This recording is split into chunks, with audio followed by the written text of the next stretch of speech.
Pinkster 2025, dis 'n voorreg om met hierdie boodskap vir u te kom seën vandag. En mag u ook aanklank by die boodskap vind en mag dit u ook vul met die genade en die liefde van die Here.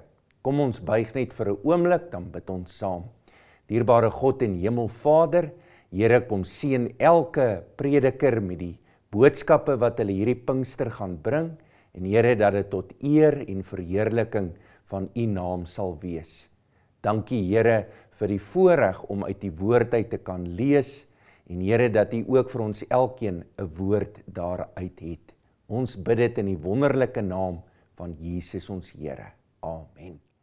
Ek wil graag vir u voorlees uit 1 Petrus 4 van vers 7 af. En die opskrif sê, dien mekaar met julle gawes. Die einde van alles is naby.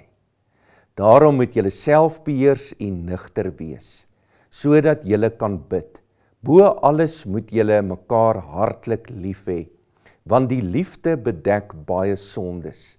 Wees gasvry teenoor mekaar sonder om te kla. As goeie bedienaars van die veelvoudige genade van God, moet ek elkeen na mate hy 'n genadegawe ontvang het, die ander dien. As iemand die gawe ontvang het om te preek, moet God deur hom aan die woord kom. As dit is om in die gemeente te dien, moet hy dien met die krag wat God verleen. So moet julle God in alles verheerlik, deur Jesus Christus, aan wie die heerlikheid en die krag behoort tot in alle ewigheid. Ek wil vandag vir u vra, wat is u groot dryfveer in die lewe? Wat maak dat u opstaan in die oggende en probeer om 'n sukses van elke dag te maak? Sommige sal dalk sê dat dit is om werk of take betyds klaar te maak, af te handel en te voltooi. En ander sal dalk sê, weet jy, ek probeer net om deur elke dag die maand te kan kom. Dit wil sê, om elke dag te oorleef is jou groot motivering, jou groot dryfveer in die lewe. As ek vandag vir u weer eens kan vra, wat is jou groot dryfveer in die lewe? Interessant, volgens die Westminster se korter katekismus, sy eerste vraag lui soos volg: What is man's chief end? En dan volg die antwoord: Man's chief end is to glorify God, en interessant, and enjoy him forever. Man's chief end is to glorify God and enjoy him forever. Jonathan Edwards, 'n Amerikaanse prediker, hy was 'n Amerikaanse prediker en teoloog. Sy teologie was gedryf gewees deur die Bybelse beginsel. Man's main purpose is to glorify God. En weet jy, liewe broer en suster, ons teksgedeelte sluit hierby aan as ons lees in vers 11, so moet julle God in alles verheerlik deur Jesus Christus. Dit wil sê, vir ons as gelowiges moet ons grootste dryfveer in die lewe wees om God te verheerlik deur Jesus Christus. En dit is dan ook kortliks waaroor ek in die boodskap met u wil praat. Jou grootste dryfveer om God te verheerlik. Nou as ek vandag vir u vra, wat beteken dit om God te verheerlik? Dan beteken dit die volgende: om God te verheerlik beteken om hom te eer, beteken om hom te prys, beteken om hom te erken as die Heer en die Skepper oor alles en almal. Om God te verheerlik beteken om verby jou belange, te beweeg na God se belange toe. Om God te verheerlik beteken minder van myself, meer van God.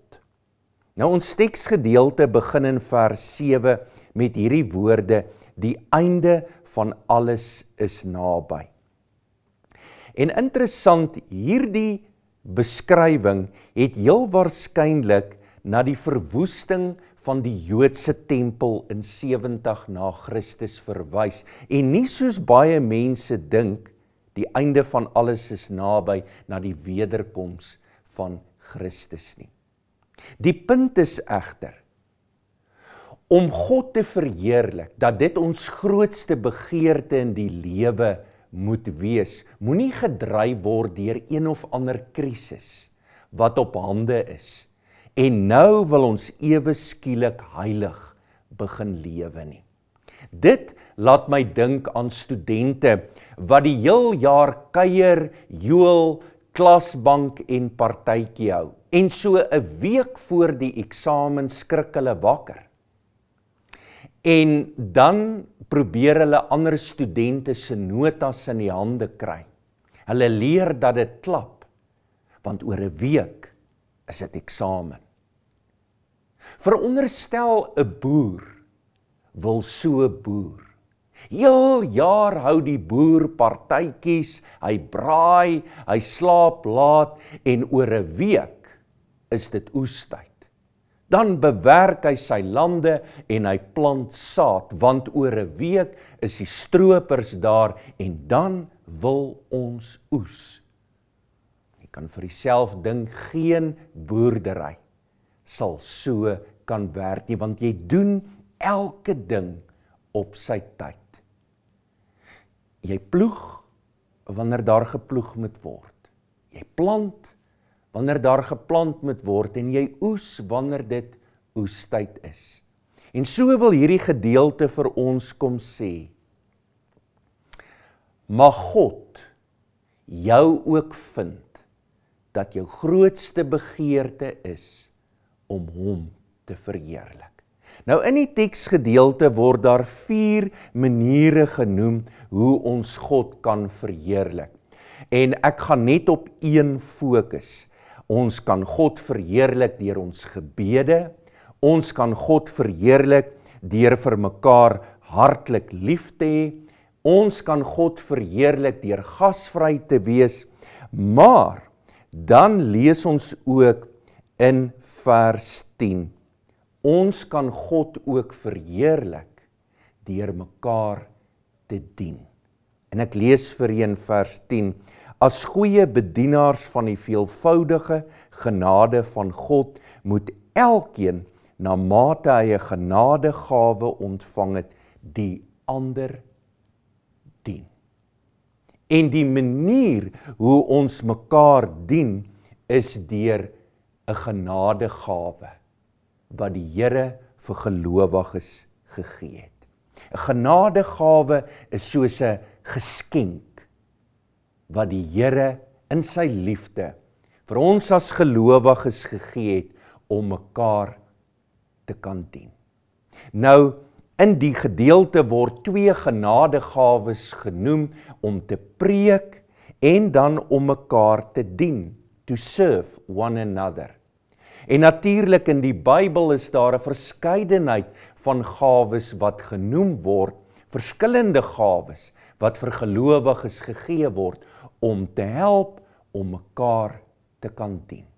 Ongelukkig gaan dit in baie gemeentes soos kamerdiens, hotel service in 'n hotel. En 2 dinge van kamerdiens is privaatheid en keuse, seleksie. Want as ek kamerdiens verlang, dan hoef ek nie met iemand anders te meng nie.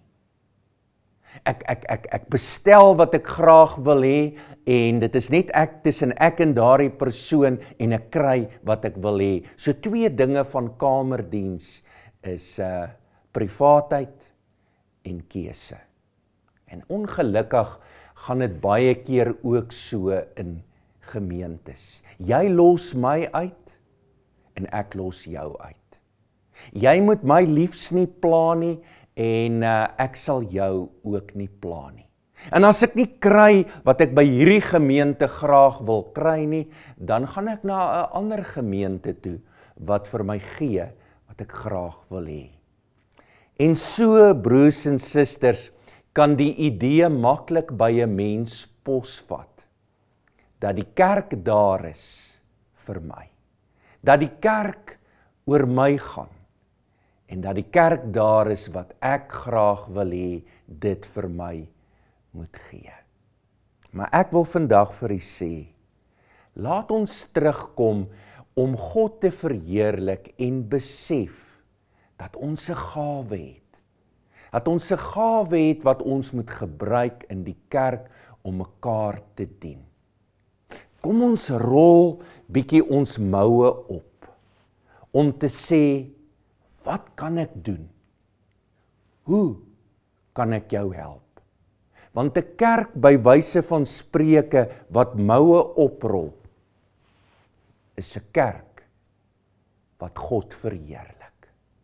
En die vraag is dit nog steeds jou grootste dryfveer in die lewe om God te verheerlik?